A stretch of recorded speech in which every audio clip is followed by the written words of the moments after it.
The Salesian Province of St. John Paul II, Shillong, received joyous news today, the 14th of December 2023, with the announcement of Father John Zosiama's appointment as its third provincial. Father Zosiama, currently serving as Vice Provincial, will assume office on May 24, 2024, succeeding Father Paul O. Lyngkot upon the completion of his term.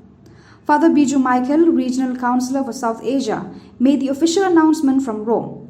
Father Zosiama, born on August 20, 1973 and ordained a priest on December 20, 2003, will be the first Mizo priest to hold the position of provincial in the province's history. A respected Professor of Theology, Father Zosiama is also a prolific author.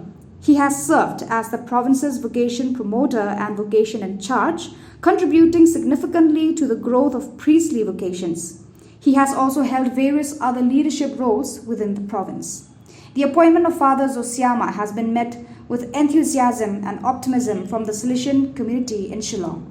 His dedication to education, his commitment to vocations, and his strong leadership skills make him well suited to guide the province towards continued growth and service.